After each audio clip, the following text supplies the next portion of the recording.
pathian thu cha zarina kan ngai thlak tur chu lalpa thikthu chhiatna tiania thupoya chuan lalpa thikthu chhiatna hi kan hriat chian hi poimo hle maya lalpa thi na ne na kal kop te po aniang chu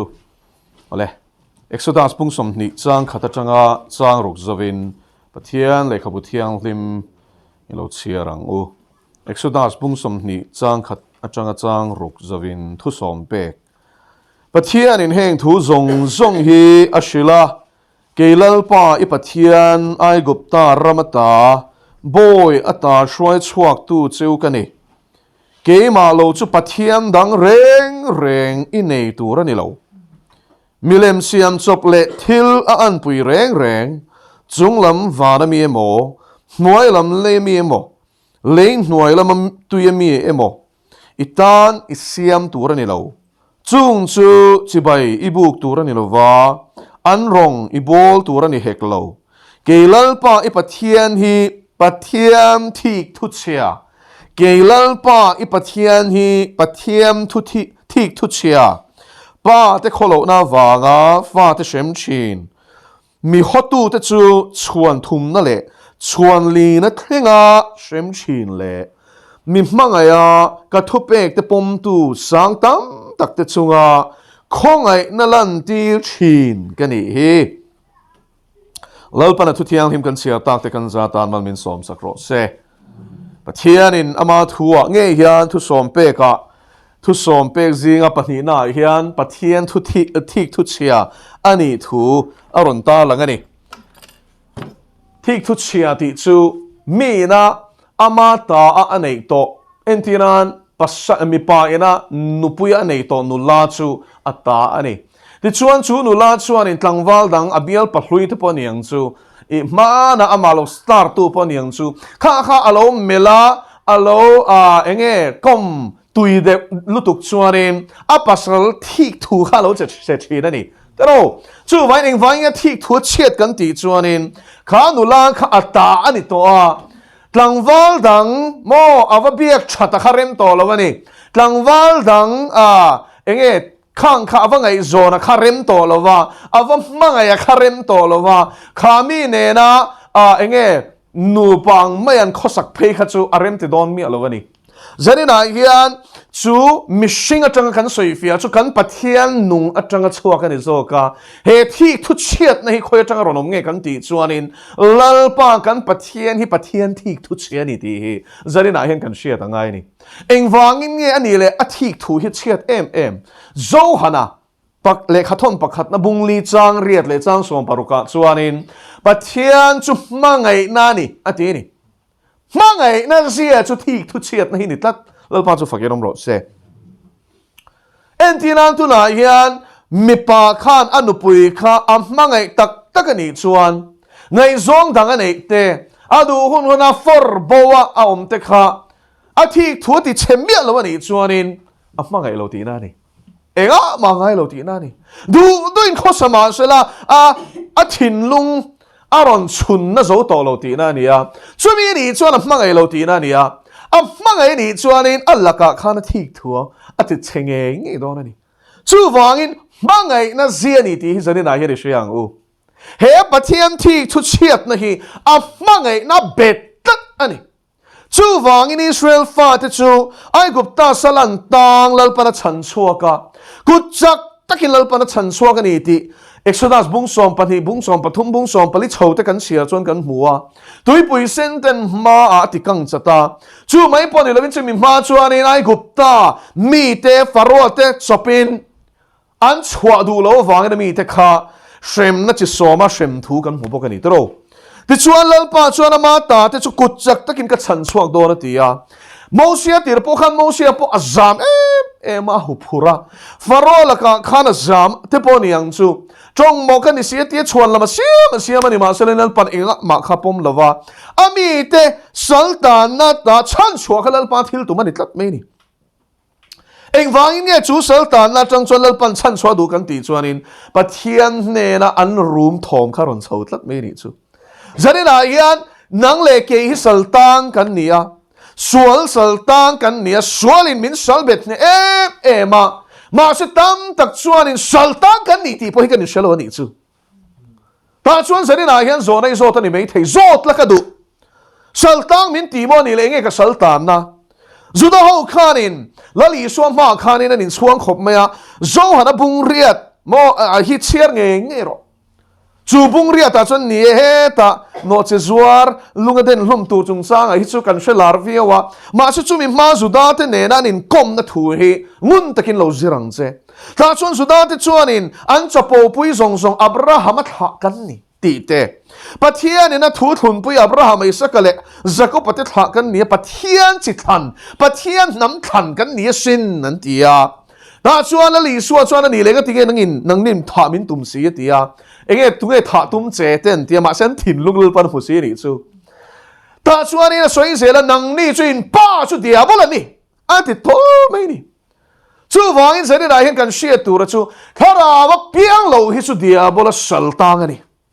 dia bola thu nuaya om ani mitam takina shia thiam har kan ti chu nung chang thapa ngai ni chuanin thave tu ringo tai hian kan ngaya kan tha en thina nima selangin tuya le tharawa mi apian lo chuan nikodeman ne na lali suana soyang khan pathian ram amulawang zo na bung thum chang thum le chang nga chu chuin zia kani nikodema zirti tu sanhedrin member ania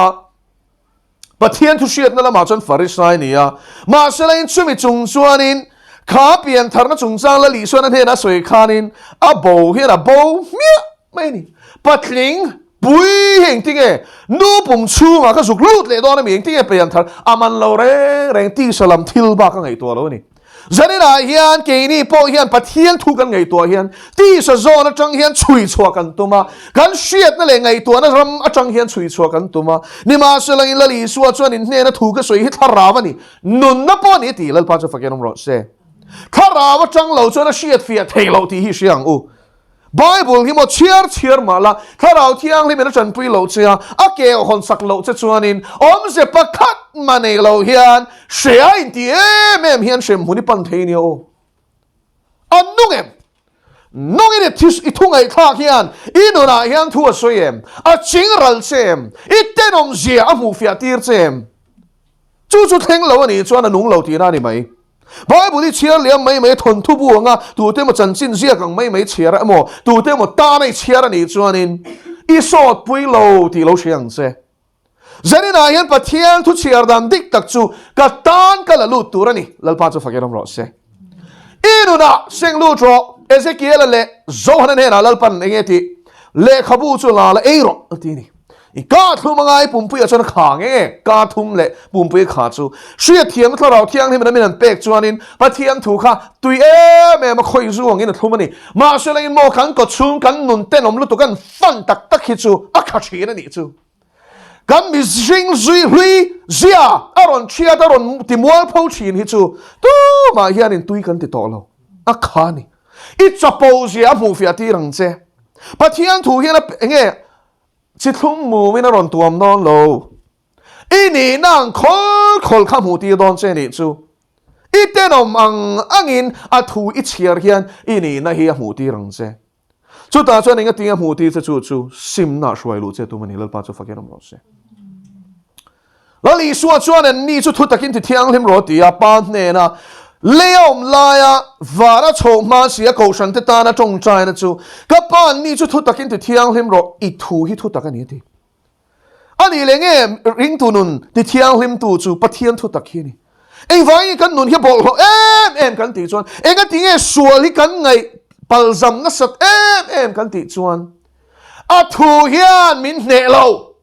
min ne theina turin na thu zom tum na ril ru puin kan chiar lo ti na ni chu ngai no ma runda la ngai that nan kan chiar mai maya chu ti za cha ka chiar to eng za khang nun pui to chu zok chu ni zo tu chu vai som ni po chiar ro chang khat ma kha izom si lo chuan in shem hunai tla don tho vana hian mo pathian thu shem em hian lu don lo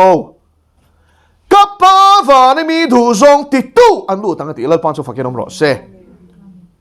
pathian in min mangai kan tia ma sin zanin kan in zo ngai em chu kan mangai them ti hi ni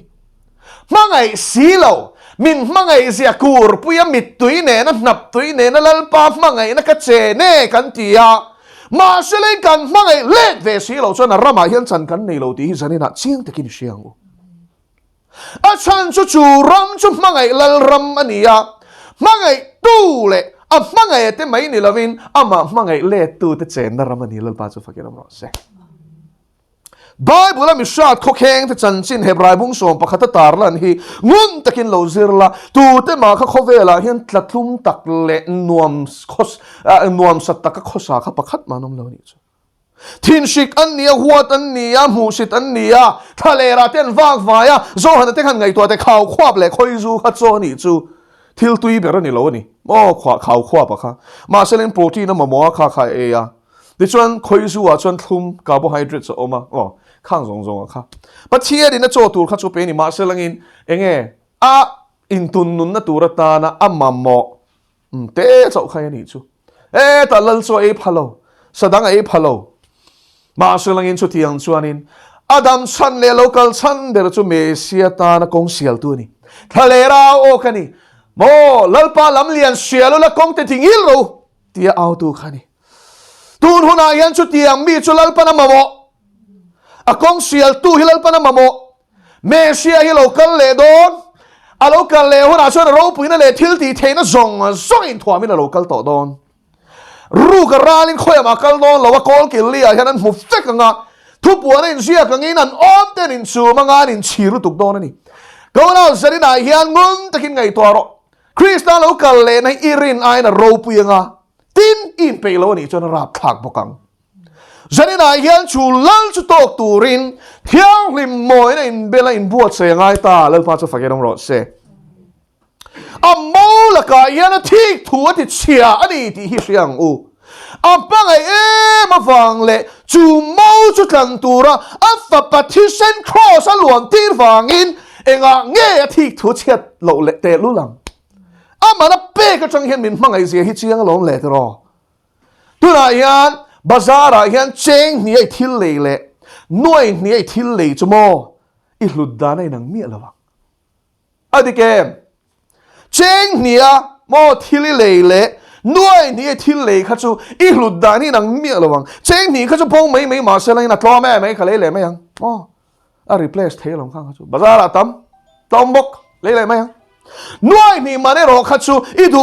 huna I le thei non lo I du tu ni ti thei non lo chu noi ni man chu a bo ani chuan in replace le tu chuan noi ni bok I se na chu la wangin chu noi ni chu I sen le chu la wangin a man kha to lu tuk chu vai ni ti tiang that takini dang mo sefa mo I dang mun khima I thuk ruang ko na tiu zanina hian lali suwa thin lunga hian kan hlut je kan in shalo pathian in a min mangai zia hi mo tempo kan shalo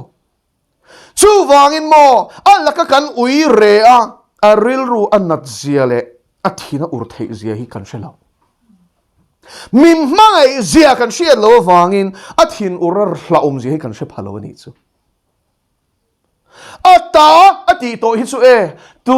nen ma hian chom hi tum to lo re reng lal pa chu fakirong ro se ami Israel chang khan ring tu te oi zirang u thu thlung hlui tin chen khat chuan hnol hin tum thina ngoi te thu thlung hlui ziak zong hi thu thlung thara piang thar te ta na ziak sin Korin thon khat bung som chiero Israel fa te lal pana thalera shuai laya alakan rinom lo wanga shem dan soisin in ngai na sualan thlulal pana that phiar maya tam tak khan zinga ti chuan an phun noya phun noi na te lal pa hian a huwa ti thei kan shem min mangai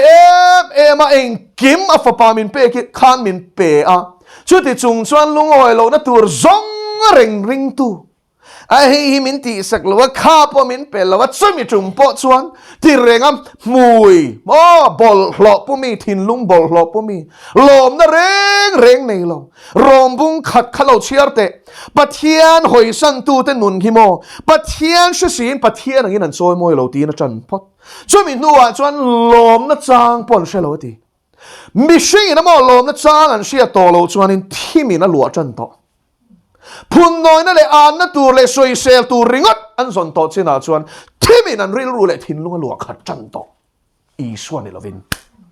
lá lý xuân này tu chum mô ê khai mít lom té bọn ý xe chân chết tắc bọn ý xe lá lý xuân anh ấy vàng khan nun tâm anh ấy alom chi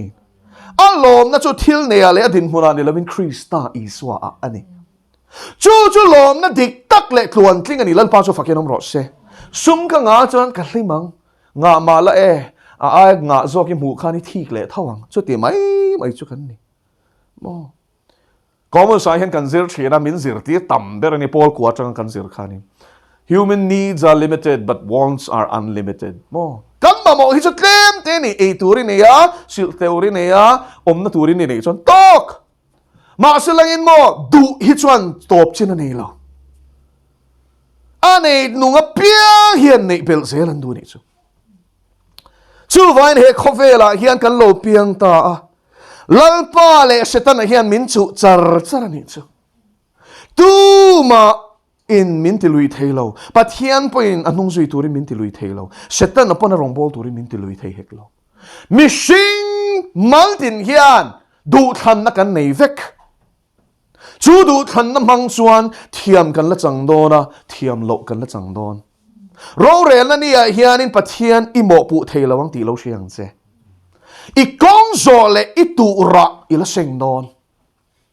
i thin lungai tu ra hi mo tu na poi seng mek i sian ni lo mi khovel la man nat ta kai tlan ani chon khovel hian nat ta kin tlan veng che setan ai hian khongai na ni lo ti shero ruk mang chu rutu le ti lum tu le ti chetu lo chon ron kal lo chu thumal pathuma chuanin setana mi zia hi lali suwa hian a soi chuak vek hlim na ruk saka lom na ruk saka shisel na ruk saka chung te ruk saka atopa chuan anun na a eng kim ma ruk saka ti chuan ati hluma ataksa chumin huwa chuan a tharau shem huna shoi khongai na ne pakhat ma nei lo lali suwa chuan nunin nei nan tam taka in nei nan local kan ti setan hian mala som ve the sin ngon takin ngai tharo setan hian mala som ve the atal tur te hi chumo athuan oi theina tur le thina koutlang thengan sui theina tur tan hianin amdu zong takpe khi setan hian anial reng la lali suat hem tum khan chu azia chu lang chiang ani mathai bung li yen chuanin them na chi thum kan huwa voi thum chi a them ti nai ro ni lova thaleran somli le san somli cham chung zong khanin a them ngat ani ma seleng kan in zirna turatan them na chi thum chop chwa ani pathum na nge mathai zia ka khovel ram le aro puina zong sang chmit khap kar lo mu ti a thei don mi chu khovel hi zau sin khang hun lai po khan rom lal ram khala zau lu tuk ma seleng setana chuan chu ti ve thei tlat mit khap ka lo khan mu tir thua ka aro pin song kha mu tir boka bok khupin chi bai mi buk la heng hi kan hena pe kan ni to ka du piang ka pe chin ita ni kha tam tak chu ni la tro kan nun hi kan shalang tun lai star khoven milar ho hi an kom chi na chung zinga chuanin entira ki di peri te po an nun an shala an hlim em ani le mani a interview ka ena mi hang pakhat hian interviewa lom na reng ni lo chaper pur mai ni a khwa har lutuk mi na an ngai na chu ki peri ni ma se ki peri ni lo in shia ma ming dik ta ki Catherine Hudson ani tu ye Catherine Hudson chu shia ke hi min mangai lo kha image ki peri pop star image khan mangai tu man ke hi min mangai tak lo ti a chapur chap mo kha interview kha in sum zo lo a khwa har lutuk setanain kho lom na pe thei do no mo ti a lar na chu pe ngei mai ma se lom na pe la kho ve lo pui na le sum le pa chu pe ngei mai ni ma se langin mo thamwa na pe mi lo a kho ngai thak top anun kha setana mal som na hingun takin ngai tharo atluan tling ngai lo nom chen na chu pe lo pe lu tok atal thei na tur che ni chon mo i du zong tak tok tari ma yan le athiam tụi này cho hi sa zu hi kan buổi pui te uleka tamang reng khop mai ri ruk renga thang hi kan kam chi na ni chu ta chuan thang kan kam ta a per dan tur zong kha mo technology kha vek ta thil turu lu tuk science turu lu tuk phei chu ni lova ti chuan spring na tak khan ne chu chuan in na hlapa ti khanin enge athang he ta I enge asadu zong takte athilei du zong takte kha kan han da ta aron khoi che kha per ta ti khan aron hlap chuai an sem han lo re na sau zu tal top top ti khan thi khan ni mai ma se chu tiang sa zu nok ti em tu ti hlum tu chuan in adu zong tak chau kha doctor da ngai to chu tiang chon se ta nei hian il la ka ril pu zia chmo po som fek che hi dua inu ni chiaral feka khonge na pakhat ma nei lova shem mun han soi sak vel chi a chak tu tuka chumi ni theina tur chon I du than na nge ya a kong ruat kong ka zau chui zo theina turin I zong tak le I thuak I mit I ti sai na chak le nuama ti chu tok tarin I ma da don a thangai ok nuwa chuan mo anun ron zia hi shechawang addiction te hin tiran lo soi tai la tu man zu ka ina nga chuan thin song ral vek khopin kan eteng mo cher chevek khopin kan eteng chung kon nun ti chevek khopin kan inteng tia in hi anom ka ring lo nom chen na nan chan vek ma se chu zu a chuan in sum lo nau mani ti bible na shil hian shelowa ti chuan an inta a zu in an inlet ve chu an mangang khop mai du ma salan tal swak thelo ka thiam pa nge poni mo bcom Delhi University kan zir whole line chuan in casual drinker kan ti hey holy ti vela chuan in anan in ve zok ta sen chi ma selang in kum menga mozap nuwa Delhi a kan in mule khanin a mela pomo zu in a etan to a in lo zu khan in let to a khu te khura mo I kamangang khop mai tha ka du ti kaning to lu tuk tha ka du ma sa ka tha thelo ti in chung chai pui ro ti hindu ni chu o chu chu hindu ba ni ko na tu setan a hian nun rong ti lo siang chu a thanga hian ok su Indu zong taka peng chu ma sa kha kham ngai na ni lo a to pa chuan in nun la ka tum shem hun lu che chattua na soi sak che hi atin zon chu ni ti khana ril rui she to lali so ve thung chu mo he khovela yani ti sai na cha chu chan ri ro ti shom poi salim ni zui ro sheo mang ni e te ro he ta tharau thiang ni min khoya tak sa che na han chana han la mo asa thak velo ma shelen zak chung Lalpa na ti tur min ti kan ti na hian kan chan nam na kan thok chuak Lalpa chu fakenam ro se hlo chuak ro ti lo thok chuak ro ti dang lam na ka shrilang che Philippi bung ni chang som pa ni thu ni chu hlo chuak ti chu mo hlo chuak tu ma be ngat thil tha ka ti nga chuan chan nam in kaumang ni lo khongai na rin na wang khongai na chan nam kan ni thok chuak ka ti om sia chu a chan dam to che wangin ata ini to wangin ata na nung turini ata na inuna athu I oi hian ti thatalua a in ngai reng su iti mak mo iti pathian thu oi ring tu tan hian mo felna ni leinem ati tur dik tak zo ka lo sual do hi mo ti thatalua ten kan in ngai boye che fele ti reng su iti turiti ti zel ro chu ni me kan in fak liam malu to ka kan in tin no vector ring tu te kan chel lo tir ko pola chuan chan sin tha hi shil sui la ka chunga pi ka ti sin shil ma ila chuan tur ka nei lo ti mak mo ka chunga tla ati zanina hian la li suan a thisen min le hian kam du ten kwal tur an le kan ni lo min le tu ta na nung tur an le kan ni ti hi chiang angu mani du dan na nun tum ring tu in ti hi mo do thei ver ve ka ni ring tu dik tak chu thisen an le ani ti a chianga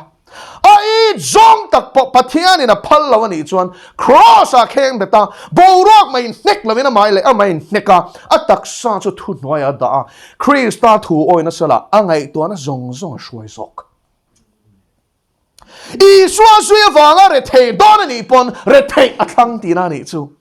I swa wanga min mi a anti don ani pon mi ani na kong athang zok ti na ni chu du tham nay na ni arama hian kan lu don I chiang ang u zani na hian kong dang om lo kong ka ji ma chuan lu tro u ati van ram kong himo kum sang ni ara langa chuan zau de ma na ti reng reng su chatuani na zau don lo he le hian sedong ania setana zalen na ramania atam zo khian in boral na kong an zo wangin I chep don ti riang che lali sual zui itum chuan khovelin mol an tiang che lali sual du da na nu ni tum chuan khovel chuan a an tiang che ke polal parom bol tur ka kaldon hian kanu hi iwa ave an ti sin khovela yan ro ni na ro pui tak nei la lo tam tak nei la sor khar na thokila ti vela khachu so in kha tum ni selang chan everything ve chalu tuk kan ti ma se chung song kal sana la li suan nung zui a rong bol a khachuan ni tan chuan a thlang ni cross thu chu boral mek te tan chuan art na ni re ni oi khang song kha I chan mo o kan nei tur ne na khai khin chuan ing ti na mani hle ne lal pa chu fakelom ro se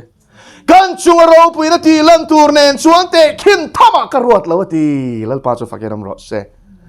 kau na tiêu mu thei thlir tlan ni lang chuan mo khovela nga nge mo seum kan torbi kang le ma sem hu thei lo chu kan thlir thina vai kan tlan china ni hi lal pa chu fakelom ro se chu rin na zia po ni reng ani thil mu lo te shiat fiana thil be se te nge shiat na chu rin na ni van rami hu to mi I soin hu to mi nga tinge ani le rin si Kalau tiang limin om ve a thu ka chia ra kha aron nem he chiang lu tukhi ka shia lom lal pa chu fakiram ro se ka mu khera ngai lo ke ma om kalau tiang limin a thu kha ron tin nunga a thu ina om ati chu he ta hian om ti kha ka chiang tat lali suan nei himo mi na nei tak chuanin ka nei em le ati ngai lo ane zia chuanga Anei zia shillo tailova. Boy, per ti per anelo tailo. Len paso fakiram ro se. Lali suan nei intisia. Chan jin soi pe mialo hi. Ka she thiam mialo ke chu. Ka she thiam tailo ring.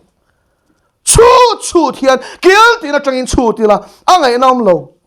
Mi in til tar anei chuan lom ro mama ti khan zuang la lom thu sei dan chumo heti hian ani tin tu nge sir tir ngai a lom chuan a thiam ang in lan tir mai ni lomi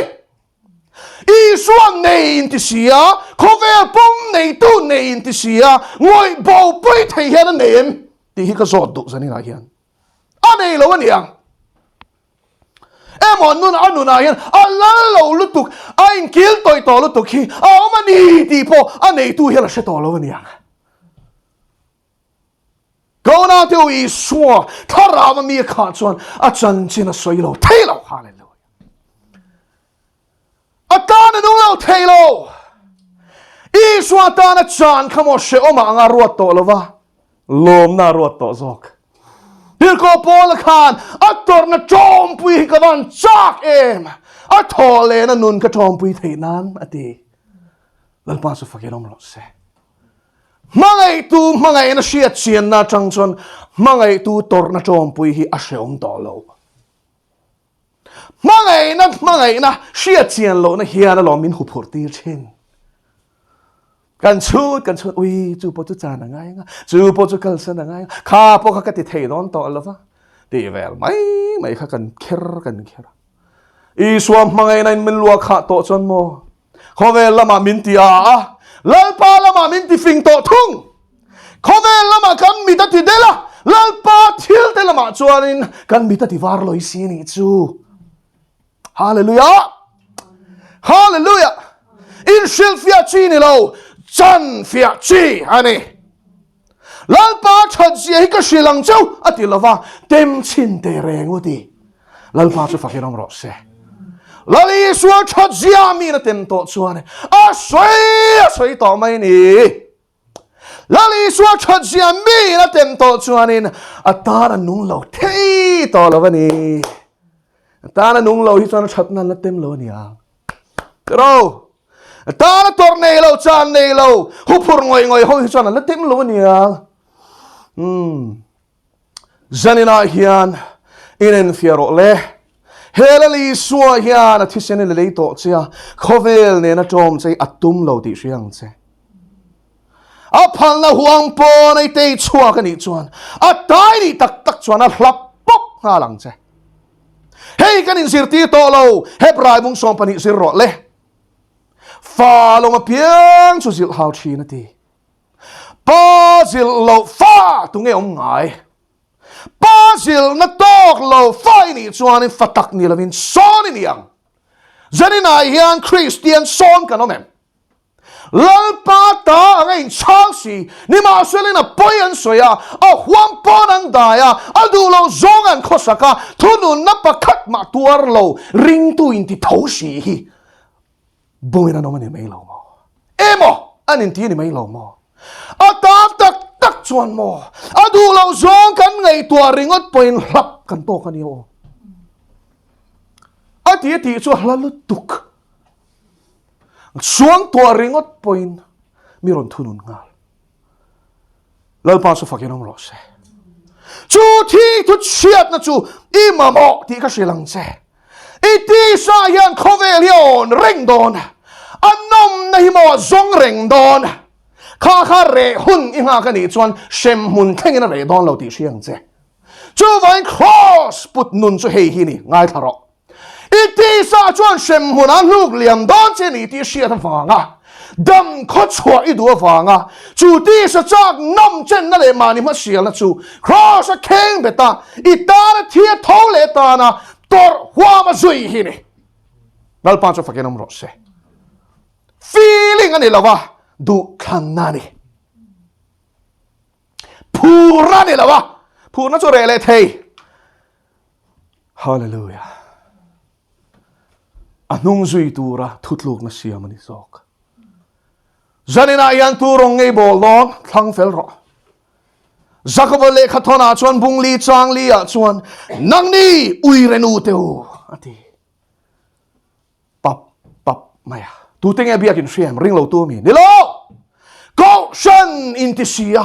lali swane na in nei na nei to sia khovel ne na in nei le ho khovel lama tlan le ho Christian te soinari uirenu teu khovel chian ni na chu pathian me mani na ni tin shelove mi ati ani tu pok khovel chian ni du apiangin pathian mel ma in siam chi Gawna cho pol himo lalpa rama an lu don lo shero ilu don ani chuan mi hlang ni angai a standard himo ke ni phak tok te hen kan lo tin niam kwal vela ma se mo bible ang baken ro a rel don chuang lo nanga lo siam rem thei ani lo lalpa chu fakiram ro se a nung zui tu chuan a hlang atana hlang ni turin en peturani chutro imanun nada thina poda dui thang thei pathianin tilui che ka tilo che a tilui lo tu ma tilui ngai lo thang ro ti kha zo so point tu rongin bolon thang ro in nom lo zia kan sia ka sia chu vain khang ho amor ho pathian te kan in bedon ni chon bero kal ro ke le ka chung ro hi sonin lalpa rong ni kan bolon du thlan na ni ka una din thlan to chon mo zo chwa tur pe chang o mang pe lo cha mo pe lo lam ni lo thutlu na kan siam to chuan a top thleng kan len chok tur ani hallelujah la pa chu fakelom ro se I phur na chu chang ni phuranga chang ling phur lawanga chang ni rowanga chang ni tuin nga khalai khan buai lo tur phur ma phur lo mo zui tur chak ma chak lo mo zui tur chu thutluk na chu siam felang che le lama orsen le lama ordum hun ani to love a local le nei nai takset a nai to zia hi mo chu da piang hian an man mo to e chut mai lai khan mo nia kol lo na la ma se iti kwal lai khan hun nu nong chung sang a shilong na zong hi irin ai rang hian ron thleng mek hết tiếng hun thol cái này thầy lâu hun hết thèn đòn tu na po tam tak chút tắc kia này lom mi but thiang phaka in Paul ho te chuan ma te chuan in aro pui kan tia ma se tu na chuan in misual muin kan in muchang to ni lom mi se thiam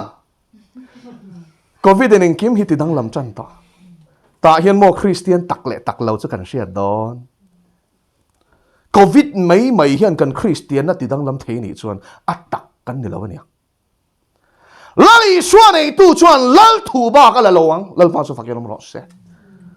mo hallelujah tir ko te po khan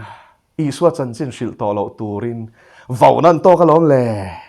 alo vo shapala fuk kan tur ni man tur me nin chu ma se kan shil zel don he chan chin hi chu kan ngoi ve thei lo hallelujah kan shil zela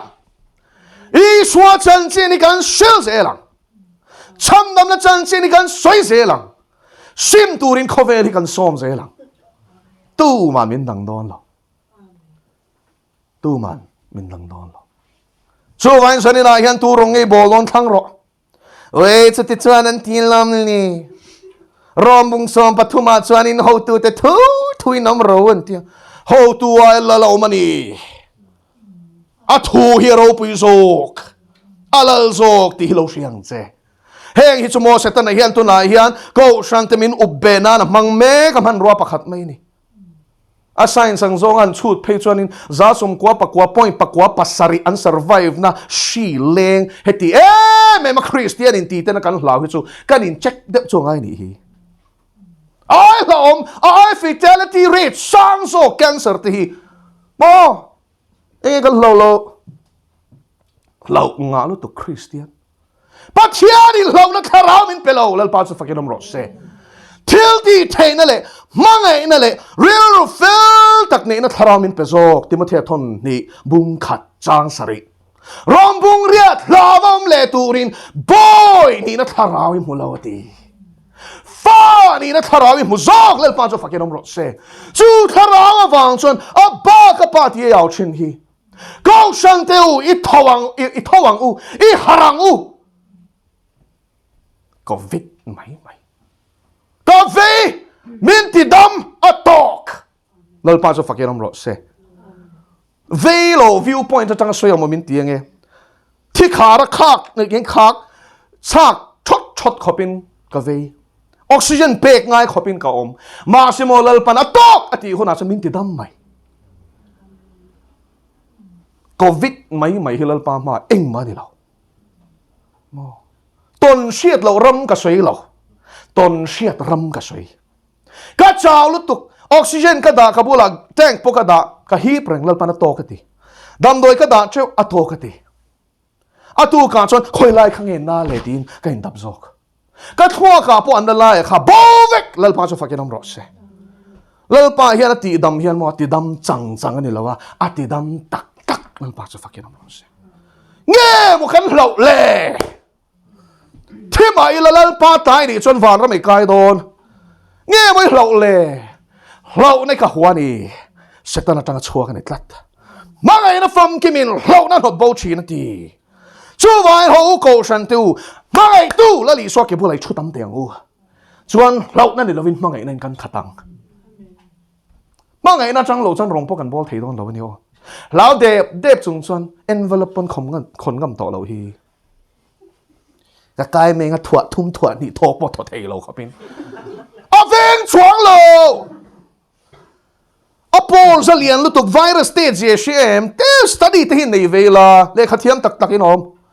research be ve te u min khwa khir na man ro mai nei heng hi a sort lo zian shia medical personnel hian an shelei len ni a him na chula li suani kandam na po la li suani Sri Lanka ra thamuan na po la li suani i soyum chuan i him kai ma lai him kai lo ma lai him lo i suwa hian kan mangai ko nau teu hit tak me shiter te na min ti boy ta hi chu boy ni to ma se fia na ni tu nge tak lo tu nge thara wa tu nge ti sami lalpan a thlir sang me kalom tu na hian I din mun hriat pha vem he covid atang hian I tharau din mun in check ro le thakop mai dro le lama chuan he mai kan hlau di chuan he rap thaki bible chia ro ala leng don chau hri te chu chu wang la li suwa Christom te tan chuan hlau tu ram lo lalpan min veng the lalpan min te dam the lalpan min thamwan the I suwa nen chuan ne tu ro pui takkan zel do I suwa ringang che lalpan a thu mal som ro se I chong cha ya lele van lal ber chi bai ka bu ka che lele chu thilom zong I ta ni I thu lovin fang mir pakhat po he che thelo I thu bere ma se illal na shelo Christian in ti kan tam talutuka min kai har ro lelal pa ring tu in ti sia hlo ngalutuk hlo wanga che lei thelo te hi min kai harang che I mangai na in chu hlo na chu min mo kian sakang che rem na lal inia ilal na nuna chuan thlamuan na thleng chi hallelujah thlamuan na ka pe chu khovel in a pe kang chun ka pe lo chu hi ke ma thlamuan na ka pe chu ti lalpa chu thlamuan na chu kan sia thiam lo takin I chan sin thabuwa te hian sia kin min lo pe Galilee deal Israel ti te ne na longa in ka don lai khanin nang chu long monga tui takin thipui le ruwa pui le tui phone kara imusiai sia andi ro chu sangaman tu ne khatiang reng thipui na khan la to ngai lo niang thingam khopen an law zirti tu kan bo ra li phalem mi an ti chul maya nang ro chu tui takin moni kha thipui te hau re thei tu ibula he nge mo lau tu rom le tui pui tikang chat thei tu lalpai ma hian nge mo lau tu rom le phar te ti thiang lim tu mi thi to troi to po thoro itia a tho mai ni kha lalpa kan rin nei ti chakang che kan rin nei ti chakang che ti mai hi chani ram kan la don si lawa cross amin suai ki rang che he ti sa in ti fing em hi ching ralla aya tharau thiang lim lal na lo chang che kan khwak ni lovin I thu anun dan min zir ti rang che hallelujah lal pa chu fakiram ra se sum le pai chelek tum nei min chia sakla I hau sak na ren ruwa lo rin min zir ti rang che mu thei therkal khovel na min zir tir hi min chia sakla rin nak pep ke pen dan min zir tir rang che ta chuan I rinom zia min mu tir la in ngan tlak pathian ni zia min mu fia tir la lumpui ning ve ngai lo ini zia min mu fia tir rang che I chuarem chawom te chu thipuin an noi boy ve thei lo tui phone in ti boy ve lo hallelujah lumpui chung rem kat an nia wangin an ngai lo chu nun chu nei turin hun tlem te inei lumpui Krista a rem chawin amang che ti sa ni lovin kharawin rongbol ro I thiam na pachuan lovin cross pachuan ang che Amen. I chak na ni lovin tharau thiang lim chak na pachuan to ro le ti chuan ro pui na lalin alwa khatang chenga akal tlangang chenga aram alo thlengang nangma a I chung te a I chevela chu tiang ani theina tur tan chuan tharau thiang lim zanina helai ron kal tele he thu cha lo langai thatu zong songte thin lunga I tharawin thurun soyang che